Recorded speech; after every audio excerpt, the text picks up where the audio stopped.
Bonjour, bonjour, bonjour. L'Éternel est mon berger, je ne manquerai de rien. L'Éternel est mon berger, je ne manquerai de rien. L'Éternel est mon berger, je ne manquerai de rien. Oui, je ne manquerai de rien. Je dis bien, je ne manquerai de rien. L'évangile de l'eau et de l'esprit, je ne manquerai de rien. Ouais, c'est ça. Une fois de plus encore, bonjour, bonjour frère et soeur, bonjour mon frère, bonjour ma soeur, bonjour mon aîné, bonjour mon cadet, bonjour toi le bébé, bonjour toi la fillette, toi la fille, jeune fille, vieille fille, jeune garçon, vieux garçon, grand-père, grand-mère, bref à toute la communauté qui vont suivre la communauté qui vont suivre cette vidéo, je vous dis bonjour. Je ne sais pas où vous êtes, sûrement en ce moment où vous allez, au moment où vous allez voir cette vidéo. Ça sera peut-être en soirée. Bref, si c'est en soirée, je vous dis bonsoir. Si c'est en journée, bonjour. Si c'est en soirée, bonsoir. Ok. Comme je l'ai dit tantôt dans la précédente vidéo, moi je m'appelle Paul. Et je suis un jeune garçon toujours curieux à connaître de nouvelles choses. Toujours en train de se poser un certain nombre de questions. Toujours en train de dire pourquoi, pourquoi, pourquoi, pourquoi, pourquoi. Pourquoi pas non, pourquoi pas oui. C'est un peu comme ça que je suis. Et c'est en disant pourquoi, c'est en cherchant, en méditant, que j'avais croisé cet évangile de l'eau et de l'esprit. Aujourd'hui, nous allons encore essayer de dire quelque chose, un peu plus, on va un peu essayer d'ajouter par rapport à ce qu'on n'avait pas dit durant la première vidéo ou pendant la première vidéo. Euh, L'évangile de l'eau et de l'esprit, en ce qui concerne son mystère caché, stipule que notre Seigneur Jésus-Christ n'a pas ôté le péché du monde à la croix, mais a plutôt ôté le péché du monde par son baptême. Et il a porté ce péché du baptême en allant à la croix, en versant son sang, comme dans l'ancienne alliance. Ça veut dire que quoi précisément? Comme nous l'avons manifesté dans la première vidéo, nous avons dit ceci, que le peuple d'Israël, dans l'ancienne alliance ou dans l'ancien testament, le peuple d'Israël, lorsque le peuple d'Israël commettait des iniquités, des médiocrités, des brefs péchés, il y avait un mécanisme, un ensemble de processus, de procédures à accomplir pour que le péché soit totalement supprimé, pardonné. Il fallait quoi? Il fallait premièrement un agneau, un sacrificateur, ou alors soit le sacrificateur, soit le souverain sacrificateur. Il y avait ce qu'on appelle l'agneau sans tache et sans défaut. Il y avait ce qu'on appelle le sang. Il y avait l'imposition des mains. C'est-à-dire que quoi? C'est-à-dire, je prends par exemple cette clé USB. Je suppose que ça c'est un agneau sans tache et sans défaut. On suppose que c'est un agneau sans tache et sans défaut. Et je suppose que je suis par exemple le sacrificateur, ok? Et si cet agneau sans tache et sans défaut réside le sang, non? Parce qu'on va égorger. Avant que le péché du peuple ne soit pardonné, il fallait d'abord qu'on produise un certain nombre de mécanismes, c'est-à-dire quoi? On imposait d'abord les mains sur l'agneau sans tache et sans défaut. On imposait d'abord les mains. Soit le sacrificateur, soit le souverain sacrificateur imposait d'abord les mains. Lévitique, lisez-moi le livre de Lévitique, vous allez voir, tout ça c'est là, c'est même pas à discuter. Toi qui discutes, il n'y a pas de problème. Reste tranquille, calme-toi, écoute ce que je suis en train de te dire. Écoute, je vais donner le numéro de téléphone, tu vas m'appeler. Ouais, je vais te donner ma boîte email, tu vas m'envoyer un email. Si tu es ici au Cameroun, je vais t'indiquer où se trouve l'assemblée. Tu viens, tu vas demander d'avoir le frère Paul. Si pour toi ça ne sonne pas très bien de la tête, calme-toi. Lorsque on suit un message, on ne peut pas commencer à dire non, non, non, non, non, non, non. Calme-toi, écoute. Voilà. Avant d'égorger l'animal, il fallait d'abord imposer les mains. La même Bible dit que lorsque on impose les mains, qu'est-ce qui s'est manifesté? On transférait le péché de la personne ou du peuple sur l'animal, sur l'agneau sans tache et sans défaut. Tout le péché était transféré sur l'animal. Avant de faire ça sur l'animal. Maintenant, dès que le péché est transféré sur l'animal, on égorgeait maintenant quoi? On égorgeait maintenant l'animal. Ok? C'est un peu ça. Là, le sang était pris en charge. Dans ce sang-là, qu'est-ce qu'on le faisait? On l'amenait dans le lieu très très saint. On le mettait sur ce qu'on appelle le propitiatoire. Bon, laissons-moi le côté du propitiatoire. Là, c'est ce qu'on appelle déjà le mécanisme du tabernacle. Là, c'est encore un peu trop fort pour vous. Parce qu'il faut expliquer ça, il va falloir que vous soyez d'abord solide. Parce que je ne vais pas commencer à vous expliquer. C'est un peu, il faut falloir que vous soyez un peu solide, vous comprenez, non? Ça va aller. Donc, c'est un peu ça. Bon, il y avait l'imposition des mains. On imposait d'abord les mains, mon frère. D'abord les mains. En fait, là, avec le sacrificateur ou le souverain sacrificateur, il imposait d'abord les mains. Il imposait un pan. Il transférait le péché du peuple ou alors de la personne qui a péché sur quoi? Sur le bouc ou alors sur l'animal, sans tache et sans défaut. Après l'avoir fait, qu'est-ce qu'il fait maintenant? On égorge maintenant l'animal. Ok? Ok, on prenait maintenant ce sang-là qu'on utilisait, c'est ça qui prouvait que le péché était pardonné.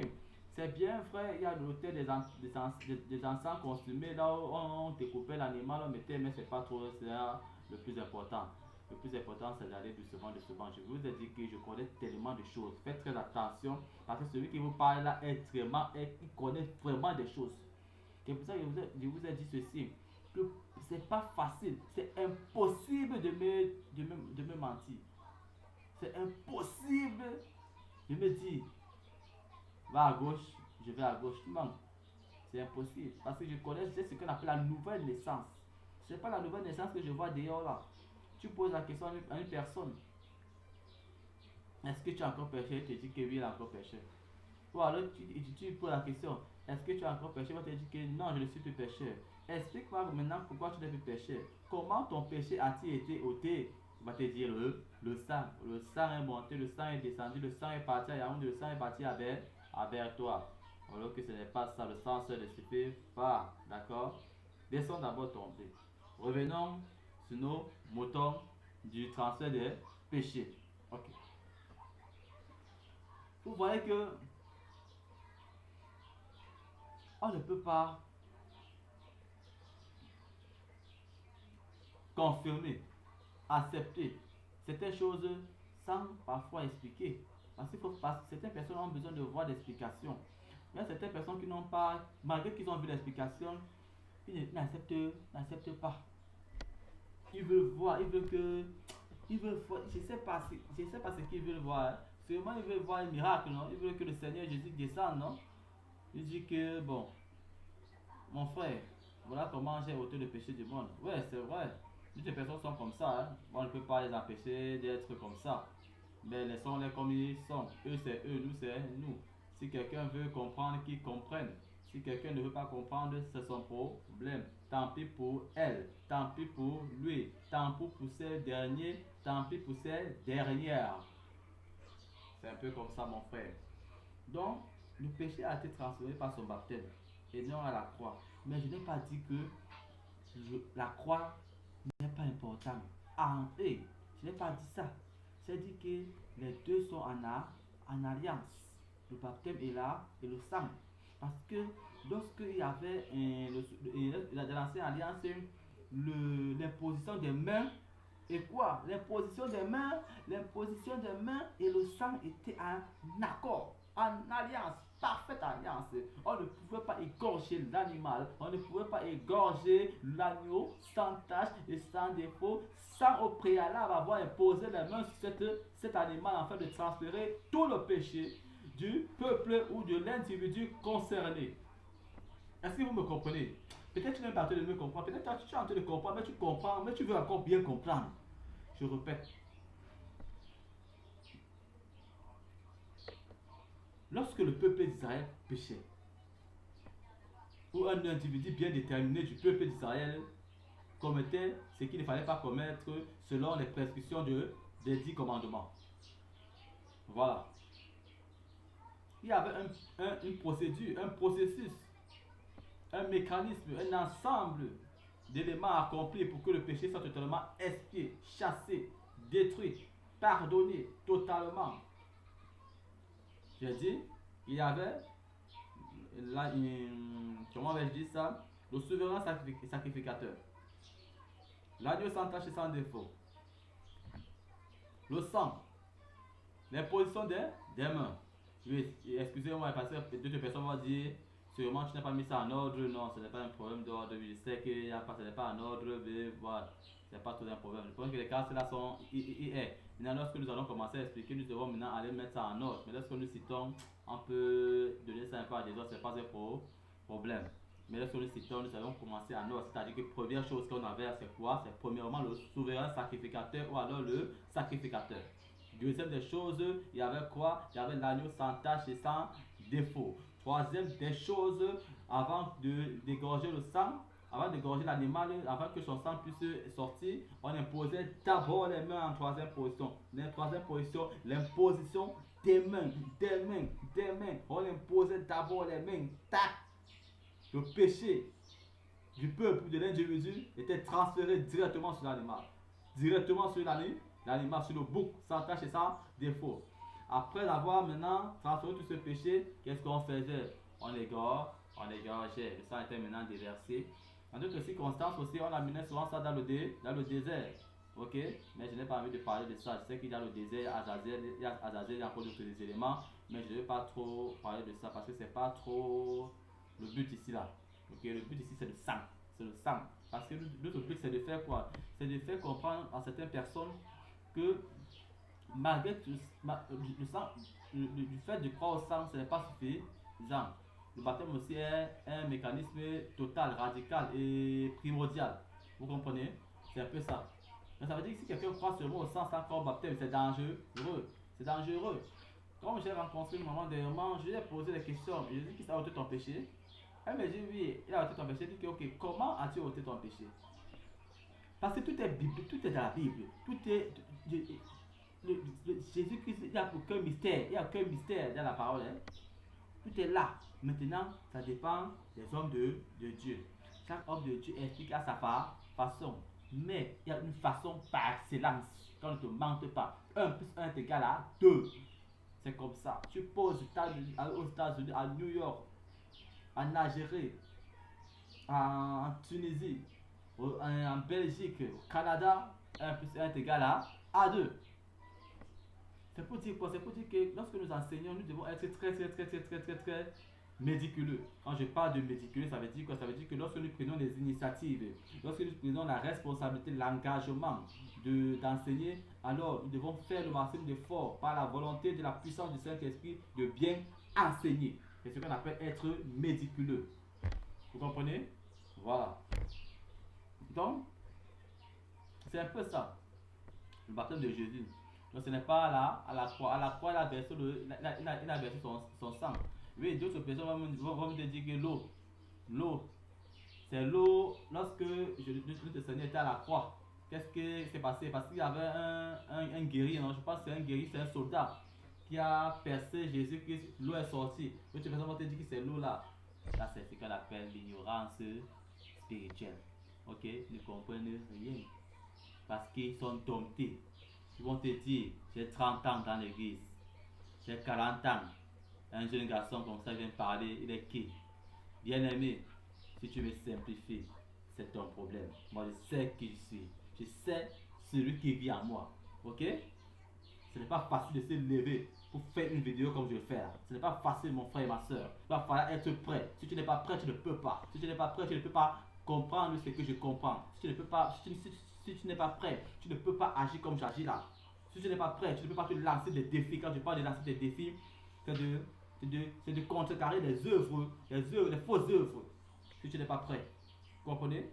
Il y a beaucoup d'églises, non? Il y a beaucoup de frères en Christ, non? Beaucoup d'évangélistes, non? Mais lorsque tu vas arriver devant ces gars-là, tu vas les poser la question.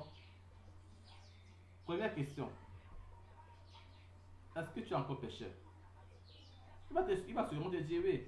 Il va te donner son explication. Tu vas maintenant lui poser la question. Comment as-tu eu la rémission de tes péchés? C'est-à-dire que quoi? Comment notre Seigneur Jésus-Christ a-t-il ôté le péché? On te dit à la croix. Je me rappelle lorsque j'étais à la cité des palmiers, parce que c'est là-bas que j'habitais généralement, chez nous même à la cité des palmiers. Les évangélistes d'une autre assemblée sont venus.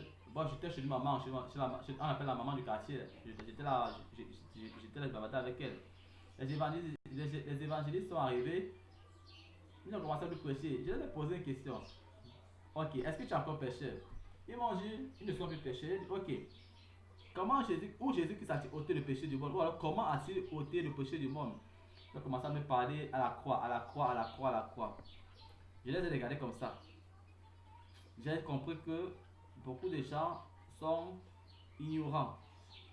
D'autres personnes ne sont pas ignorants parce qu'ils le veulent. D'autres personnes sont ignorants parce que parfois ils veulent passer à ce qu'on appelle la phase de négociation de la parole de Dieu. Non, on ne négocie pas. On adore en vérité, en esprit. En vérité, en esprit, ça ne donne pas le café, ça ne donne pas le lait. Soit tu es là, soit tu n'es pas là. Soit tu es dico, soit tu n'es pas dico. Soit tu es dedans, soit tu n'es pas dedans. Ok? J'ai commencé à les expliquer le baptême de Jésus. Le baptême de Jésus. Et on me dit, frère, nous ne sommes pas là pour discuter. Non, non. Je dis que non. Lorsque vous venez évangéliser, lorsque vous venez parler de la parole de l'Éternel, préparez-vous en conséquence. Parce que ce n'est pas un jeu. Vous pouvez parler, vous pouvez dire quelque chose à une personne et ça reste stocké, ça reste calciné, ça reste embrigadé dans son cerveau jusqu'à la fin de ses jours. Vous comprenez? Parce que imaginez-vous un instant, vous dites quelque chose à quelqu'un qui n'est pas vrai. Lui part maintenant rester peut-être au village. Lui, c'est que ce que vous avez dit là, c'est vrai. Parce qu'il est ignorant, parce qu'il ne connaît réellement pas ce qu'il faudrait qu'il fasse. Vous nous dites ça. Il part dans son ignorance. Et demain, après demain, peut-être 1 an, 2 ans, ou quelques jours après, il perd sa vie, par exemple, comme ça, là, je n'ai pas souhaité, hein. Il perd sa vie, que Dieu le calme. Parce que c'est le paradis. Non, ce n'est pas le paradis, parce qu'il a reçu un mauvais évangile. Donc nous devons faire attention. Très attention. Hein? Voilà. C'est un peu ce que je vais dire aujourd'hui. C'est un peu ce que je vais dire. Les gens ne doivent pas vous manipuler. Que ce soit un bishop, que ce soit un pasteur, que ce soit un prophète, que ce soit un docteur, n'ayez pas peur de lui. N'ayez pas peur de ces gens-là. Ils ne vont rien vous faire. Ils ne peuvent rien me faire. Vous comprenez? Lorsqu'ils disent A, je suis sûr de moi que je dis B, C, D. Pourquoi? Parce que j'ai compris beaucoup de choses. Et lorsque ces gens-là voient que tu comprends beaucoup, parce que ce sont des manipulateurs. Et quand je parle de manipulateurs, je parle beaucoup plus de ceux-là qui ne connaissent pas l'évangile de l'eau et de l'esprit. Ils veulent toujours essayer un peu de contrecarrer. Vous comprenez, non? Parce que faites attention lorsqu'on parle évangéliser. Parce que j'avais dit à ces gars que lorsque vous partez évangéliser, faites attention. Parce qu'il y a des gars très forts dehors. Oh, papa. Il y a des gars très forts dehors. Hein. Tu vas aller parler à quelqu'un. Il va te convaincre, hurrah. Il va te convaincre, toi tu vas t'arrêter à côté, tu vas dire que merde. J'ai parlé aux gars, je leur ai dit faites attention. Mais moi, je ne peux pas vous blâmer. Voilà mon évangile. Voilà quand je dis l'évangile de l'eau de l'esprit, l'évangile véritable. Voilà ça. Comment Jésus a ôté le péché du monde. Il n'a pas parlé. Ils ont commencé à me dire, ils ont commencé à me rappeler l'histoire. Je leur ai dit, ok, si j'avais mes livres gratuits, comme j'ai souvent l'habitude d'avoir, je devais vous donner gratuitement. Vous ne payez même pas 50, même 100 francs, vous ne payez pas. Mais je n'ai pas ça à ma possession. Par la grâce de Dieu, si je vais dans l'église, je vais prendre le livre et je vais vous les apporter. Et c'est un peu pour vous faire comprendre que beaucoup d'églises aujourd'hui, beaucoup de dénominations aujourd'hui sont basées sur ce qu'on appelle l'enseignement théologique, l'enseignement philosophique. Comme je me rappelle une maman là-bas à Bédi, un peu à l'intérieur de Bédi là-bas. J'étais le nom parce que là-bas c'est ma mère. Là-bas c'est ma mère là-bas. Mais c'est ma mère. Oui, j'ai parlé de l'évangile, j'ai donné les livres là-bas chez eux. J'ai donné les livres. Ils ont dit que Il y a un monsieur qui est là-bas. J'étais son nom parce que lui aussi c'est un grand frère vraiment que quand je dis je respecte, je dis que comme on respecte que les grands frères, non, je les respecte. Ma maman c'est ma mère, parce que son fils c'est un ami à moi. Hormis que c'est un ami, la mère là, c'est ma mère, comment tu vois, ma mère là. J'ai prêché l'évangile, j'ai parlé de cet évangile. Bref, et le monsieur là a dit ok, il n'a pas cru. Il a dit, j'ai posé cette question à ce monsieur. On a commencé à débattre, à partager. Il a commencé à me raconter comment je ne suis pas posé, comment je ne suis pas. J'ai dit non, laisse-moi que je ne suis pas posé, c'est pas ça le plus important. Le plus important est quoi? Est-ce que tu es encore pécheur? Est-ce que tu es encore pécheur? Il me dit, oui, il est encore pécheur. Ah, mon frère, ma soeur, c'est là où mes nerfs allaient sonner. C'est-à-dire que les antennes sont sorties sur ma tête. Il est encore pécheur. Je lui ai posé la question, tu es encore pécheur?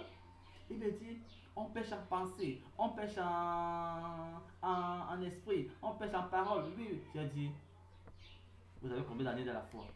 Il m'a dit, là, c'est beaucoup de nombre. Il a un nombre d'années dans la foi, mais il ne m'avait pas dit un nombre bien précis. C'est-à-dire, 5 ans, il ne m'a pas dit. Mais tel que je vois, c'est là plus de 5 ans dans la foi, ou 7 ans, même peut-être 10 ans dans la foi. Il me dit, la co-pécheur. Il dit, hey, voilà là, il est écrit.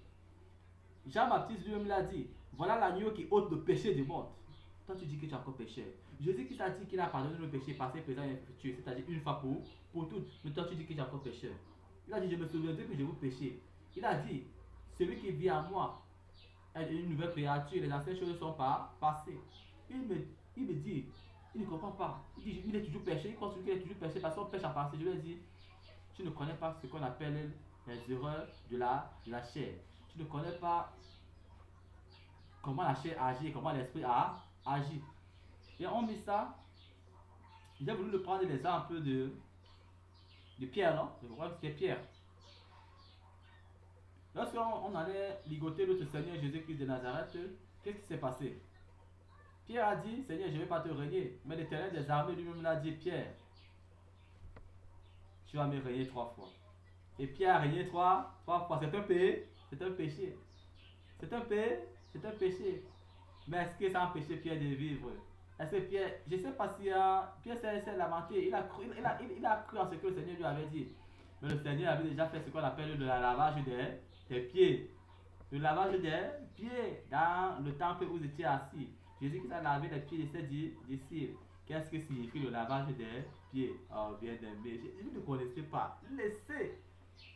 C'est pour vous faire comprendre que il y a certaines choses que je veux vous expliquer, mais il faut qu'on aille doucement de ce manque, petit à petit, progressivement. Le lavage des pieds que Jésus a manifesté, c'est pourquoi, d'autres vont te dire, c'est une humilité. Non, c'est pas l'humilité. C'est un mystère qui est caché que seuls ceux-là qui ont la révélation vont comprendre, bien aimé. Que quelqu'un ne vous mente pas, que c'est l'humilité. Non, le Seigneur Jésus-Christ sait ce qu'il fait. Lorsqu'il fait quelque chose, il ne fait pas quelque chose parce qu'il le veut. Il fait quelque chose parce qu'il sait ce qu'il est en train de manifester. Il sait ce qu'il est en train d'impacter. Il sait ce que ça va produire dans les jours à venir. Et même maintenant, écoute ce que je te dis. Si tu veux écouter, tu écoutes. Si tu ne veux pas écouter, c'est ton problème. Le Seigneur ne fait rien pour rien. Hein? Regardez, il est parti, non? Il s'est baptisé, c'était pas pour rien. Il est parti donner le jugement final en versant son sang à la croix. C'était pas pour rien. C'était pas pour rien. Lorsqu'il faisait des miracles, c'était pas pour rien. Ça veut dire qu'il fallait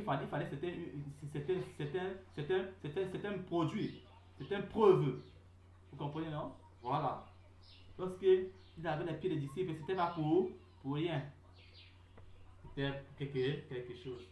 Il sait comment fonctionne la chair. Notre Seigneur sait comment fonctionne la chair. Parce que lui-même, il était charnel. Ok? Mais aujourd'hui, les espoirs sont très rares. Hein?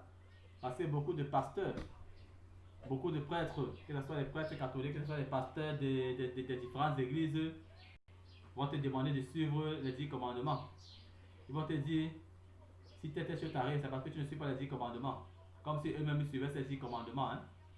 Comme si eux-mêmes étaient aux abuets. Les 10 commandements. Comme si ils étaient eux-mêmes sur le jour des 10 commandements. Comme si eux-mêmes suivaient ça. Ils marchaient selon les principes de ces 10 commandements. Vous comprenez? Il faut comprendre pourquoi le Seigneur Jésus-Christ a-t-il donné les 10 commandements. Posez la question, pourquoi le Dieu l'Éternel des armées a-t-il donné les 10 commandements? Ils vont te dire, non, c'est pour l'humilité, c'est pour, comment on va dire ça? C'est une façon de suivre son peuple.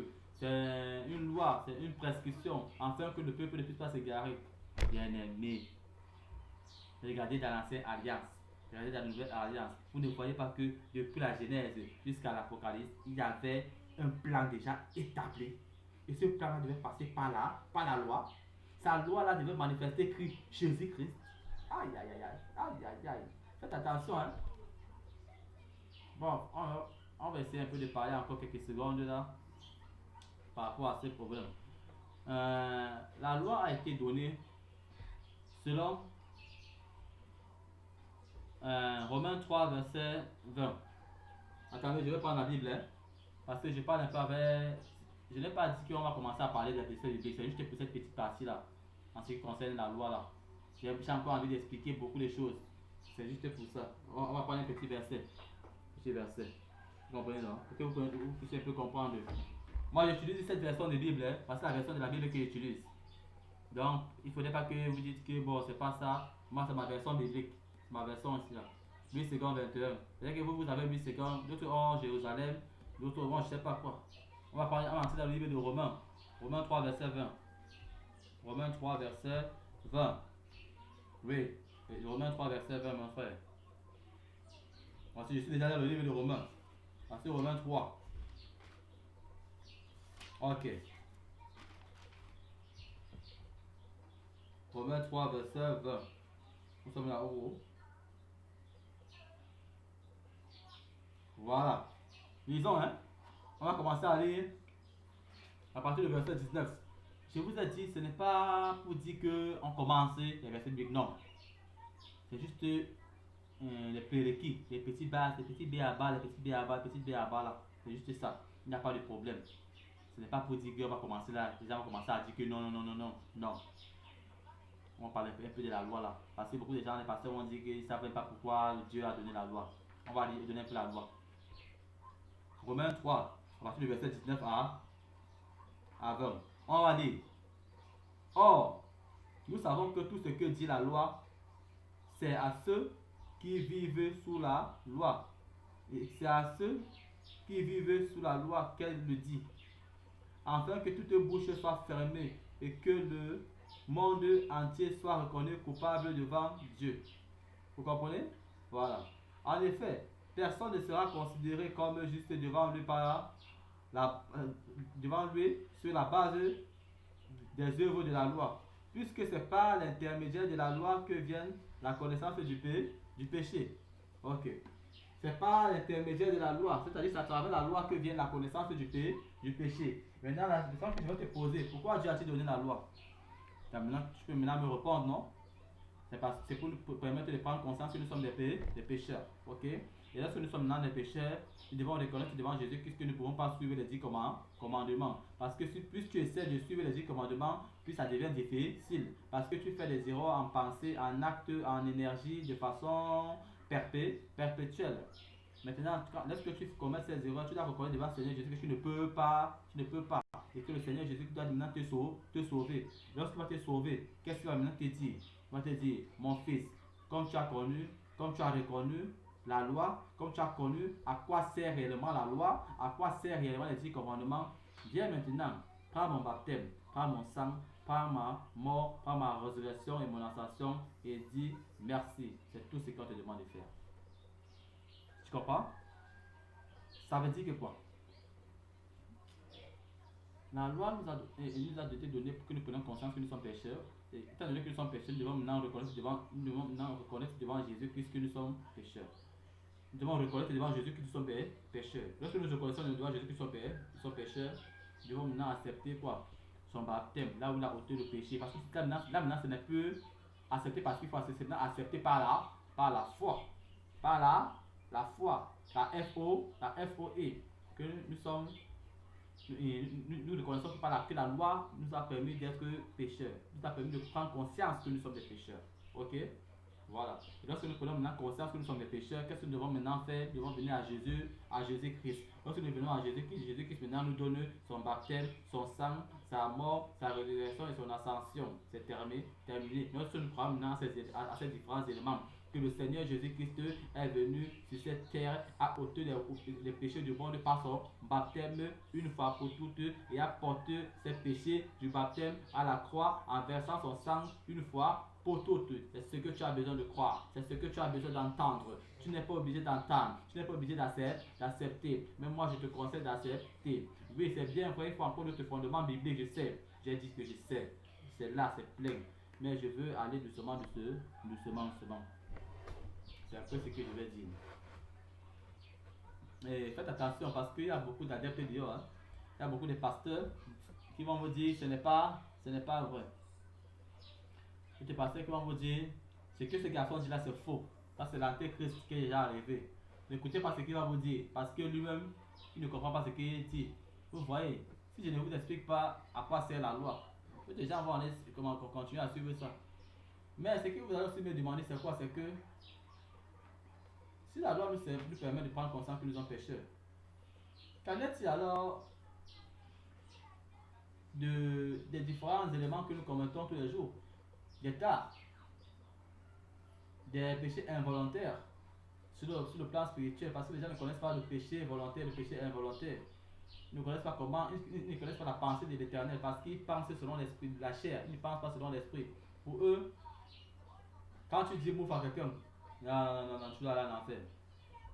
Tu dois aller en enfer, c'est ce qu'ils disent. Quand tu dis salopard, ils ne savent pas comment se passe, ils ne savent pas comment fonctionne la chair. Le Seigneur nous a pardonné une fois pour toutes. Souvenez-vous de cette prière. Pardonne-nous nos offenses comme nous pardonnons aussi à ceux qui nous ont offensés. Qu'est-ce que cette prière veut dire? Ça veut tout simplement dire ceci. Comme le Seigneur Jésus-Christ nous a déjà pardonné de nos péchés, passé, présent et futur, nous aussi nous devons nous pardonner les uns et les autres. Ça veut dire que quoi? Ça veut tout simplement dire que lorsque ton conjoint, lorsque ton semblable, lorsque ton alter ego, lorsque celui avec qui tu marches te dit quelque chose d'anormal, tu dois venir vers lui, tu dois venir vers ton frère, tu dois venir vers ta soeur, réclamer quelque chose qui n'est pas commode envers lui, réclamer quelque chose qu'il a accompli qui ne te plaît absolument pas. C'est-à-dire que quoi? Venir vers lui et dire mon frère, ce que tu as fait là, bref, ça ne me plaît pas, bref, cherchons à faire la paix, parce que nous sommes des enfants qui vivons selon l'esprit. Là, vous allez vous pardonner les uns les autres et vous allez continuer à vivre. Ce n'est pas comme ces adeptes, ces faux pasteurs qui vont vous dire que va demander pardon. Ça, le problème avec ta soeur, tu vas aller demander pardon à Dieu comme si le Seigneur Jésus-Christ avait été dans vos problèmes. Lorsque tu es parti chercher des problèmes, est-ce qu'il était avec toi? Il n'était pas avec toi. Il y a encore autre chose, c'est quoi? C'est que, comme j'ai dit, le Seigneur nous a pardonné des péchés passés, présents et futurs. D'autres vont dire, ok, pasteur, donc mon frère, comme tu as dit que le Seigneur nous a pardonné des péchés passés, présents et futurs, donc ça veut dire que il faut aller voler, non? On m'a pardonné. Ça veut dire, il faut aller faire mes conneries, il faut aller commettre l'adultère, non? On m'a pardonné, il faut aller voler, tuer les gens. C'est ce que ça veut dire, non? Si vous dites ceci, ça veut dire que vous n'avez encore rien compris. C'est pour cette raison que je vous ai dit calmez-vous. Ça va aller, ok? Bon, je vais essayer un peu de prendre un peu, d'aborder un autre aspect, toujours sur le même thème. L'aspect sera basé sur la méfiance des hommes de Dieu. Beaucoup d'hommes de Dieu n'acceptent pas cet évangile. Beaucoup d'hommes de Dieu vont dire que ce n'est pas vrai. Beaucoup d'hommes de Dieu diront ce que ce garçon est en train de dire là. Ce que ce garçon est en train de dire là. Moi j'ai 30 ans dans la foi. Moi j'ai 40 ans dans la foi. N'écoutez pas ce qu'il dit. Ne vous embobinez pas par ce monsieur. Parce qu'ils savent ce qu'ils font. Ils savent ce qu'ils font. Ils savent ce qu'ils font, bien aimés dans le Seigneur. Écoutez ce que je suis en train de vous dire. Ne vous laissez pas embobiner. Votre pasteur va vous demander même de payer la dîme. La dîme. Moi je ne paye pas la dîme. Je parle devant tout le monde. Pourquoi je ne paye pas la dîme? Premièrement, parce que la dîme c'était un mécanisme de l'ancienne alliance, d'une part. Deuxièmement, la dîme n'était pas donnée on ne donnait pas la dîme à quelqu'un. Je ne sais pas si on donnait la dîme à quelqu'un. La dîme c'était un ensemble de provisions que l'Éternel donnait comme prescription au peuple. c'était un rassemblement. Chacun devait venir avec sa dîme dans un lieu où l'Éternel avait prescrit afin de déguster ensemble. C'est bien, oui, il y avait aussi la dîme des dîmes qu'on donnait à Abraham et qu'on sort, mais il n'y avait pas une personne. C'est à Abraham qu'on donnait, au souverain. Mais de nos jours, à qui devons-nous donner la dîme? Au pasteur? Dites-moi, au pasteur? Oh my God. L'autre va te dire la dîme c'est un dixième de ton salaire. Comme j'ai vu une vidéo dernièrement, je ne sais pas comment s'appelle ce pasteur. Il dit que la dîme, on ne paie pas la dîme. On donne c'est une reconnaissance. Je lui ai dit, quand tu n'es pas de dîme, un dixième c'est faux. C'est très faux. Pourquoi c'est faux? Parce que quoi? Nous ne sommes plus sur le jour de l'ancienne alliance. Tu ne peux pas vivre dans l'ancienne alliance et vivre encore dans la nouvelle alliance. Si tu décides de vivre dans l'ancienne alliance, ça veut dire que tu es toujours sur le jour de la loi. Or, nous ne sommes plus sur le jour de la loi. Nous sommes sur le jour de la grâce. La grâce, la nouvelle alliance. Ça veut dire que quoi? Ça veut dire que maintenant, lorsque nous devons donner quelque chose à l'Éternel, nous devons faire ce qu'on appelle un don. Parce que Dieu a dit lui-même dans sa parole, donner, donner, donner. Donner, donner et donner. Ça veut dire que quoi? Si quelque chose manque par exemple à l'église, tu dois participer, mais tu n'es pas obligé, mais tu dois participer en tant qu'enfant de Dieu. Mais d'autres personnes peuvent dire je ne participe pas. Ok, c'est le problème. Chaque personne connaît comment il a sa relation avec l'Éternel. Vous comprenez, non? Donc, si on demande de donner le don, je donne. Moi, on ne me parle de dîme, je ne donne pas. C'est pour ça que dans notre assemblée, nous tous, on ne donnons pas la dîme. L'évangile de l'eau de l'esprit, nous tous ne donnons pas la dîme. Vous comprenez, non? Je n'ai pas demandé, je n'ai pas donné. Il faut donner. Mais nous sommes plus là sur des dîmes là. Ça veut dire que si Dieu t'aide, tu as même 1000 francs, 2000, 3000. Ce que tu as, tu donnes. Mais ce n'est pas la dîme, c'est juste comme tu donnes aussi. Ok? Parce que c'est en donnant que tes choses seront multipliées. Qui vont aussi en donnant que les affaires vont se multiplier. Regardons par exemple la veuve là. La veuve là. Hein? La veuve, elle a donné son nécessaire. Son nécessaire, elle a donné. Oui, elle a donné. Notre Seigneur Jésus-Christ savait que c'était son nécessaire. Hein? Il n'a pas empêché qu'elle donne son nécessaire. Parce que notre Seigneur Jésus-Christ lui-même savait que si elle ne donne pas ses 5 pains et 2 poissons, il n'y a pas de multiplication. Ok? Maintenant, aujourd'hui, lorsque nous allons parler de donner quelque chose à l'Éternel, beaucoup de gens vont dire qu'ils ne donnent pas. Beaucoup de gens vont dire qu'ils ne donnent pas. Non, laissez-les, ok? Mais vous qui savez que vous connaissez votre relation avec l'Éternel, qu'est-ce que vous devez faire? Vous devez croire, quitter, comprendre le mécanisme du donner, mais pas la dîme. Vous comprenez? Pas la dîme. Donc un pasteur vous dit donner la dîme. La dîme rapporte l'argent à l'église. Hein? La dîme rapporte l'argent à l'église. On ne donne pas la dîme au pasteur. C'est faux. Ok? C'est très faux. Parce que Abraham donne la dîme des dîmes. La dîme des récoltes. La dîme, il n'y a pas une dîme où on donnait quelque chose de bien particulier. Et quand on donnait ça au souverain sacrificateur. Maintenant, aujourd'hui, de nos jours, dites-moi, qui est le souverain sacrificateur? Dites-moi de nos jours, qui est le souverain sacrificateur? Qui est le grand des grands? Dites-moi. C'est le pasteur qui est là-bas dans la grande église là? C'est lui, hein? Ok. S'il est pas aussi dans une autre église, ça veut dire que chaque pasteur va recevoir sa part de gîme, n'est-ce pas? Ça, c'est ça les faux trucs. Ça, c'est la fausseté. Ça, c'est les conneries. Hein? Comprenez-moi très bien.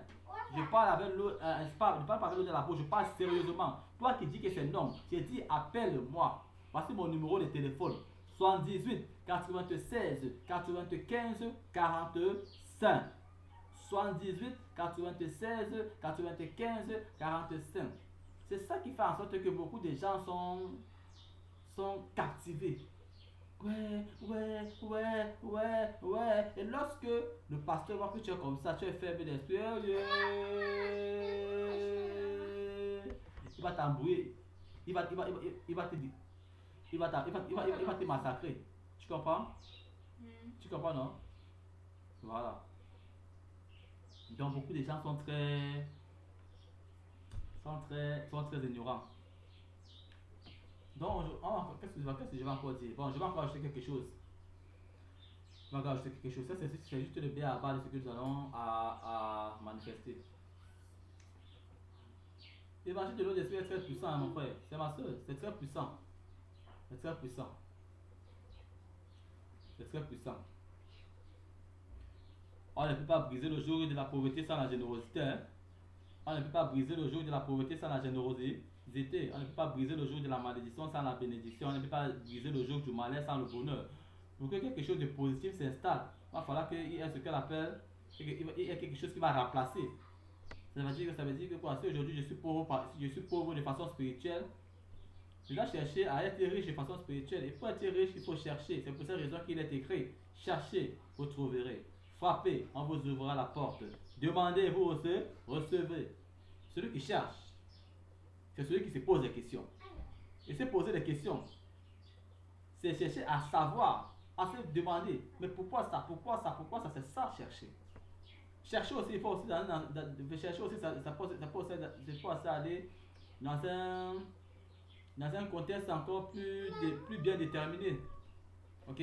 Mais c'est pas ça que nous allons parler aujourd'hui. Ok. Comme je disais, beaucoup de hommes de Dieu vont voir cette vidéo. Beaucoup de frères en Christ vont voir cette vidéo. Beaucoup de hommes de Dieu vont voir cette vidéo. Ils vont dire: qu'est-ce qu'il apporte même là? Moi je suis le bishop. Ou alors je suis le pasteur, j'ai 30 ans d'expérience, j'ai 20 ans d'expérience. Hein? Ils vont dire: il a 20 ans d'expérience. On ne peut rien lui dire. Pourquoi? Vous savez, si ces églises-là, on ne paye plus la dîme, est-ce que vous savez que l'église est dans l'undem? Comment on dit sur l'undem, non?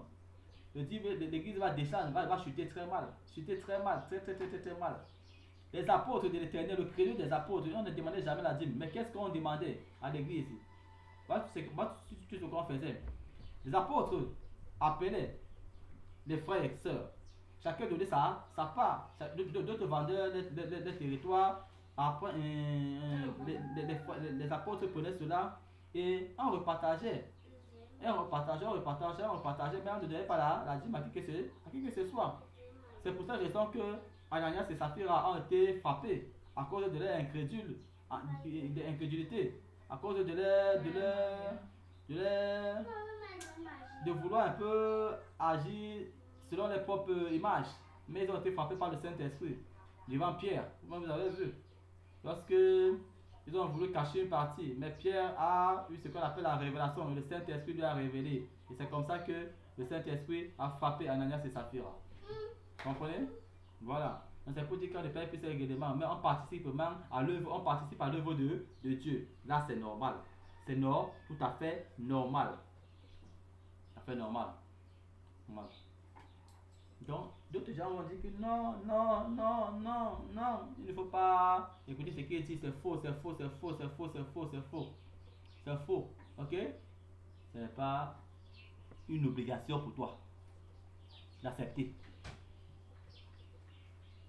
Ce n'est pas une obligation pour toi d'accepter. Comme si tu veux, tu acceptes. Si tu veux, tu n'acceptes pas. Si tu veux, tu fais. Si tu veux, tu dis oui. Si tu veux, tu ne dis pas oui, ça te regarde. Il n'y a pas de problème. Bien aimé, je t'assure. Si je commence à parler si je dis ce que je dis là, c'est parce qu'il y a beaucoup de gens qui n'ont pas ce qu'on appelle la base. Imaginez-vous un instant que vous n'avez pas cette base.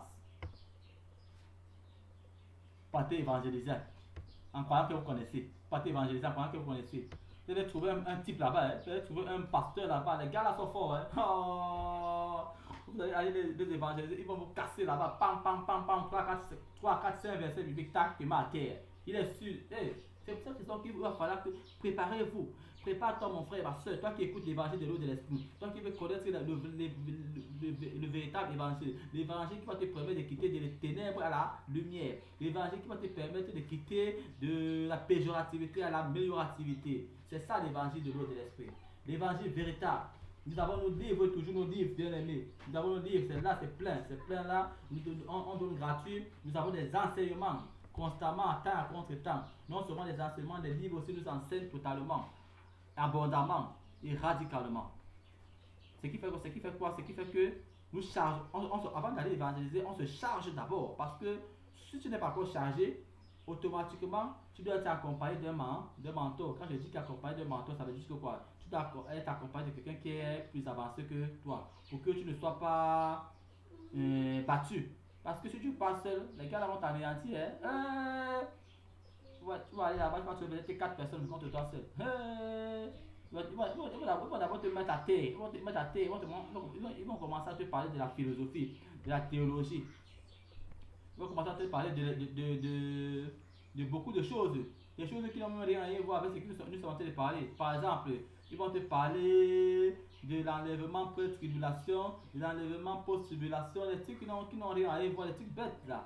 Vous voyez, non? Les trucs qui n'ont rien à voir. Or, nous sommes sur un contexte bien déterminé. Ils vont commencer à vous parler pour vous convaincre, pour vous convaincre. Ils vont commencer à vous faire des relations philosophiques, des relations théologiques. 1 plus 4 est égal à 5. Si là-bas c'est A, si là-bas c'est B, ça veut dire que c'est B, C, D. Des trucs un peu bizarres. C'est pour ça que vous avez besoin d'être accompagné pour un départ. Vous comprenez? Moi, j'ai été accompagné. J'avais mon ancien là, l'ancien, on l'appelle comment là? Oui, l'ancien Bernard, le pasteur Bernard. J'étais avec lui, non? Parce qu'au départ, je ne le connaissais pas, non? Je ne le connaissais pas. Parce que plus j'étais là, plus je travaillais, plus je lisais les livres, plus ça me rendait encore plus solide. Et maintenant, là, je vous assure, quand on ne vous mente pas, oui, je peux aller avec les hommes de Dieu, oui. Mais là, maintenant, là, papa, même si je pars à l'homme de Dieu, je fais le travail là. Même si je pars, quand je dis tu ne peux pas me dominer. Je ne peux pas. Pas parce que je ne veux pas, pas parce que je veux montrer que je suis dur, pas parce que je veux montrer que je suis carré à la tête. Je ne veux pas comprendre. Non. Non. Car c'est ça, c'est ça. Car ce n'est pas ça, ce n'est pas ça. Lorsque vous partagez avec quelqu'un commence à vous dire, à vous donner des choses qui ne concordent pas avec le bon raisonnement. Non, laissez-le. Soit il n'a pas encore compris l'évangile, soit pour le moment, l'évangile n'est pas encore fait pour lui. Ou alors, ça peut aussi s'avérer qu'il n'est pas un élu. Il n'est pas un élu. Peut-être qu'il est un appelé, mais il n'est pas un élu. Parce que être appelé, ça veut dire que quoi? Ça veut tout simplement dire que Dieu peut t'appeler à comprendre, à croire à l'évangile de l'eau et de l'esprit. Maintenant, toi, tu connais l'évangile de l'esprit, tu refuses totalement, tu pars. C'est ça être appelé. Tu viens, tu connais, après tu pars. Toi, tu viens pour un but bien déterminé, après tu pars. Mais un élu reste. Comme je suis là, je suis en train de parler en live, au travers de cette vidéo. C'est ça, rester. Partager, communiquer avec vous, les frères et sœurs qui résident, qui habitent sûrement dans d'autres villes ou dans d'autres pays du monde entier. Vous comprenez? Je reste là enfermé, je garde la parole. Car c'est par la parole que la puissance de l'Éternel s'accomplit. S'accomplit toujours. Vous comprenez? Même si tu es malade, tu ne te sens pas bien, ne te lamente pas, parce que l'Éternel a dit dans sa parole, le juste est parfois atteint. Oui, nous sommes parfois atteints. Mais il est aussi écrit quelque part dans la Bible que malgré que le juste est parfois atteint, Dieu l'en délivre toujours. Dieu l'en délivre toujours. Dieu l'en délivre toujours. Donc n'ayez pas peur de ces pasteurs qui vont vous raconter des bobards en vous disant non, si tu ne fais pas comme je t'ai dit là, tu sors de mon église. Sortez de là mon frère, sortez de là ma soeur, parce qu'ils sont en train de vous faire ce qu'on appelle des abominations. Ils sont en train de faire ce qu'on appelle du chantage. C'est un peu ce qui se passe. Donc il ne faudrait pas que vous soyez comme ça. Il faut suivre la vérité. Ne suivez pas la créature au lieu du créateur. Suivez le créateur, ne suivez pas la créature. La créature ne peut rien vous donner. Un pasteur ne peut rien vous apporter lorsqu'il n'est pas sur la bonne voie. Mais lorsqu'il est sur la bonne voie, c'est là où son apport peut être indispensable. C'est là où son apport peut être important. C'est là où son apport peut être nécessaire. Mais lorsque ce pasteur, ce leader, ce bishop, d'ailleurs même, regardez même le mot bishop, je ne sais même pas où c'est écrit dans la Bible. Donc chaque personne a son système de pensée, chaque personne a son système de raisonnement, chaque personne a son système de vision. Vous comprenez un peu ce que je veux dire? C'est un peu ça, un peu le processus, la procédure, le mécanisme, le produit vectoriel. C'est un peu ça.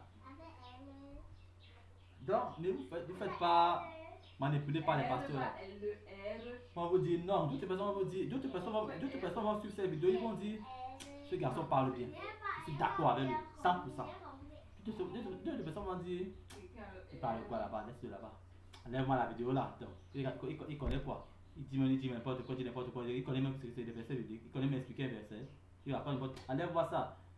Il n'y a pas de problème. Toi qui vas dire ça, il n'y a pas de souci. Mais si tu supposes que toi tu connais beaucoup, ou alors que tu connais bien, tu es plus mature, je t'invite à me donner, moi je te demande, moi, Paul, je te demande de me donner ton numéro.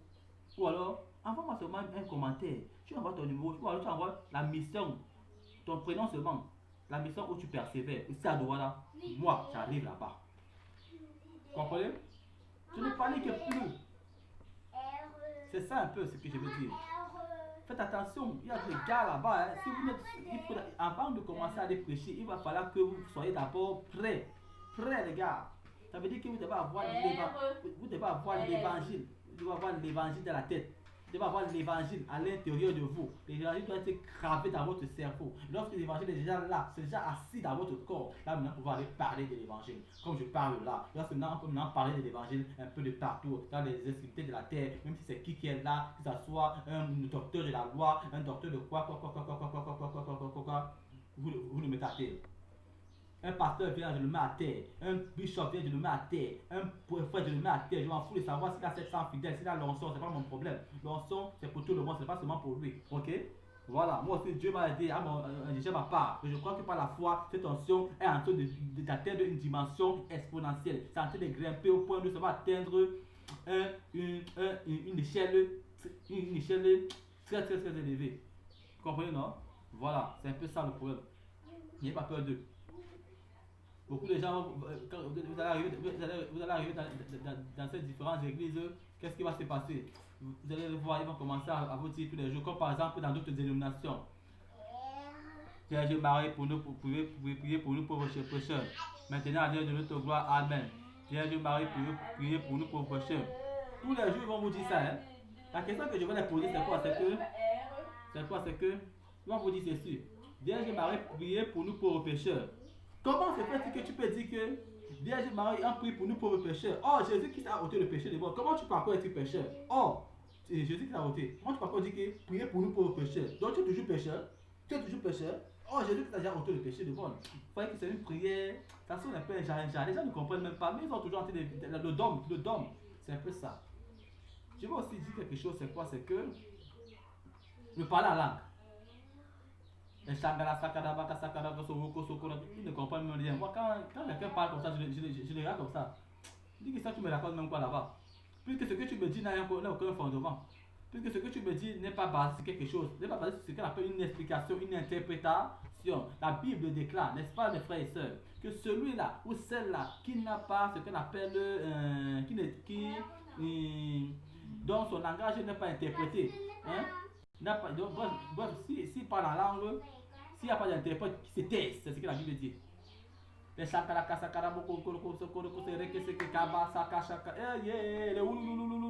frère, c'est ça les histoires. Pour que ça ait effet, pour que ça ait un impact, pour que ça ait un sens, il va falloir qu'il y ait un interprète. L'interprète peut venir dans deux sens. Le premier sens, c'est quoi? C'est que je parle. Et le Saint-Esprit me saisit et je suis capable d'expliquer véridiquement ce que je suis en train de dire. Mais ce n'est pas le genre d'explication, tu vas commencer à raconter n'importe quoi. Et quand je parle d'explication véridique, il va falloir qu'il y ait ce qu'on appelle un témoin, une autre vérification de notre frère, par exemple, ce qu'on appelle le don du parler en langue. C'est lui qui peut expliquer. Mais s'il n'y a personne, que l'église se taise. Il se taise. Hein? C'est pas quand je parle n'importe où, je vois seulement, d'autres me disent, les hommes de Dieu disent que vous avez reçu le Saint-Esprit. Vous pouvez parler en langue. Hey! Ok. Donc ça veut dire que si quelqu'un arrive là, il dit que bon, on va parler là. Lui aussi il dit voilà. Il a reçu le Saint-Esprit. Vous voyez que ce sont les faussetés, non? C'est fausseté. Ce sont les faussetés. Ok? Pour que la parole là ait un effet, il va falloir qu'il y ait un interprète. Et le parler en langue n'est pas fait pour les croyants, c'est fait pour les non-croyants. C'est fait pour les non-croyants. Je dis que c'est pas pour les croyants, c'est fait pour les non-croyants. Pour que ça ait un impact, pour que ça soit pour les croyants, il va falloir qu'il y ait l'interprétation pour se mettre en évidence. C'est comme ça que ça se passe. Peu importe qui est devant vous, vous le mettez à terre. 1 Corinthiens, à partir du verset 13-14, je crois bien. Il y a beaucoup de versets. C'est juste pour un début pour le moment. Ça le parler là. Donc, n'ayez pas peur de ces gens-là. N'ayez pas peur, ils vont rien vous faire. Ils vont rien. Ils sont minables comme ça. Lorsque nous allons évangéliser, par exemple, il y a d'autres personnes qui vont accepter. D'autres personnes ne vont pas accepter. D'autres personnes vont dire que c'est faux. D'autres personnes vont dire qu'ils sont toujours pécheurs. D'autres personnes vont dire que ce qu'ils nous racontent là, c'est pas vrai. Parce que ce pasteur a 20 ans, 30 ans. Mais j'ai connu beaucoup de personnes comme ça. Qui ont un pasteur comme ça, il m'a dit qu'il a 40 ans. Dans la foi. C'est un prêtre catholique, un monsieur catholique qui m'a dit qu'il a 40 ans dans la foi. Il a dit, ah, c'est ton problème. Moi, je ne suis pas là pour bavarder avec toi. On ne force personne. On ne force personne, mon frère et ma soeur. On ne te force pas. On ne peut pas t'obliger. Non plus, on ne t'oblige même pas. Donc pour moi, si tu veux croire, tu crois. Si tu ne veux pas croire, tu laisses. Ça veut dire que quoi? Ça veut dire que si tu veux si tu veux entrer en possession de cet évangile, alors voici mon numéro. Si tu veux pas entrer en possession, nous allons travailler ensemble et nous allons te donner les livres gratuitement. Gratuitement. Je vais te donner l'aperçu des livres encore, une fois de plus. Voici l'aperçu du livre. Voici l'aperçu du livre. Vous voyez un peu longtemps, c'est l'aperçu juste du livre. C'est juste un autre livre. Hein? C'est juste l'aperçu du livre. Vous voyez, non? C'est juste l'aperçu. C'est gratuit. C'est gratuit, on ne paye pas. C'est gratuit. C'est gratuit. Vous voyez, non? Vous voyez ici, non? On est qui? Vous voyez l'image ici. Le baptême de Jésus. Ce n'est pas obligé de croire. Vous n'êtes pas obligé de croire. Hein? Ne croyez même pas. Vous n'êtes pas obligé de croire. Moi, je crois par la foi. Si toi, tu ne crois pas, c'est ton problème. Mais toi qui veux croire, toi qui veux accepter, toi qui veux comprendre, alors sois les bienvenus. Soyez les bienvenus, vous qui voulez comprendre et vous qui ne voulez pas comprendre, continuez à être dans ce qu'on appelle l'ignorance. Bienvenue dans l'ignorance, marchez dans l'ignorance, restez dans l'ignorance pour vous et votre famille. Moi j'ai pitié de vous, moi je veux que vous quittiez de l'ignorance, mais si vous voulez rester dans l'ignorance, c'est votre problème. Problème. Je parle pour celui-là, pour celle-là, pour ceux-là qui veulent changer. Je parle pour celui-là, pour celle-là, pour ceux-là qui veulent quitter de la médiocrité, en fait d'atteindre le paroxysme de l'excellence. C'est pour cela que je suis en train de parler. C'est pour cela que je suis en train de parler, de transmettre ce message. C'est un peu ça. Moi, c'est ça le livre. C'est ça le livre. Il y a beaucoup de livres ici, mais c'est pas le but. C'est ça le livre. Il y a beaucoup de livres, comme ceux que j'avais montré derrière moi là. Il y a beaucoup, hein. Les livres sont dans la chambre là-bas. Je n'ai pas vu de sortir, de revenir, de partir, de revenir. Parce que c'est une vidéo quand même. Nous ne devons pas faire le semblant. C'est un peu ça que je vais dire aujourd'hui. Qu'est-ce que je vais encore annoncer? Ce que je vais annoncer, c'est de persévérer aussi. Ne dites pas non pour cet évangile. Ne dites pas non. Calmez-vous. Calmez-vous. C'est ça le but aujourd'hui. C'est ça le but.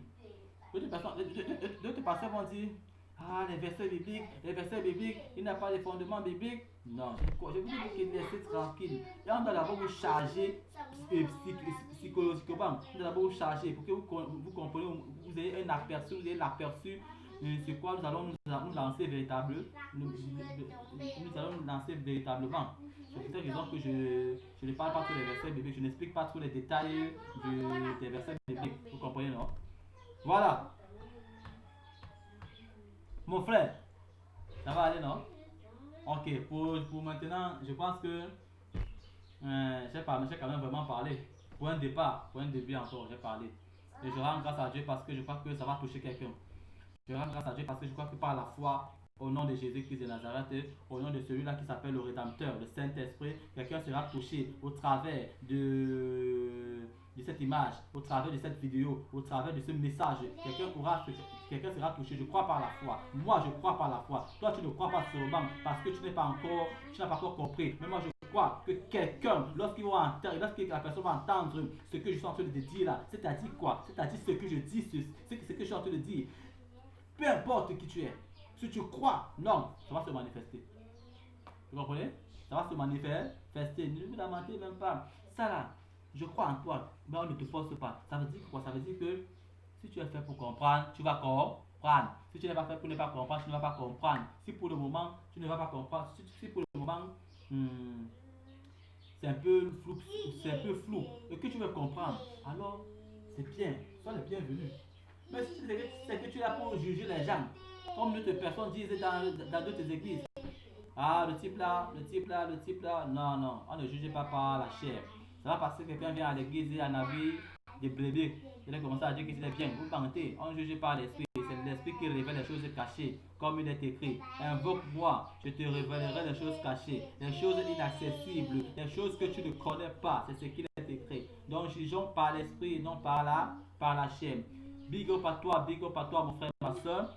Pour cette journée, c'était bon. Pour cette journée, je vais m'arrêter là et je vais rendre grâce à Dieu. Je vais toujours rendre grâce à Dieu. Seigneur, je te rends grâce, te disons merci pour cette vidéo qui est en train de circuler un peu de partout dans les réseaux sociaux ou alors dans les chaînes YouTube.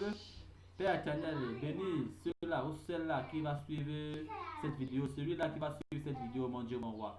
Agis afin que toutes ces personnes qui vont suivre cette vidéo puissent être vraiment puissent avoir un œil ouvert, puissent être éveillés, puissent quitter de l'ignorance afin d'être totalement éclairés en croyant totalement et radicalement à cet évangile. Père éternel, nous prions encore une fois de plus pour que tu puisses venir en aide à ceux-là qui n'ont pas encore cru à cet évangile. Nous croyons, éternel des amis, que tu peux faire quelque chose pour ces derniers.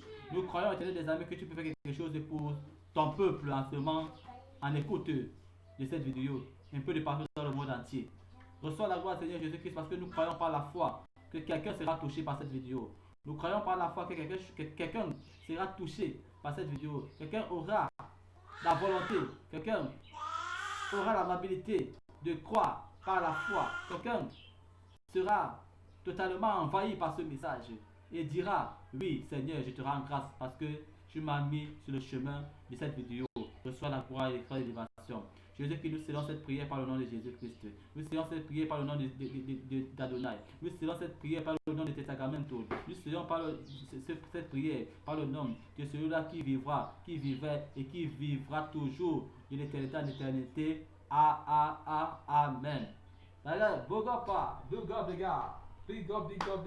Acclamons le Seigneur les gars. Bye bye. Merci. Je vous rends grâce. Je dis merci à vous. Pour tous qui allez voir cette vidéo, je vous dis merci et merci. Ciao. Shalom.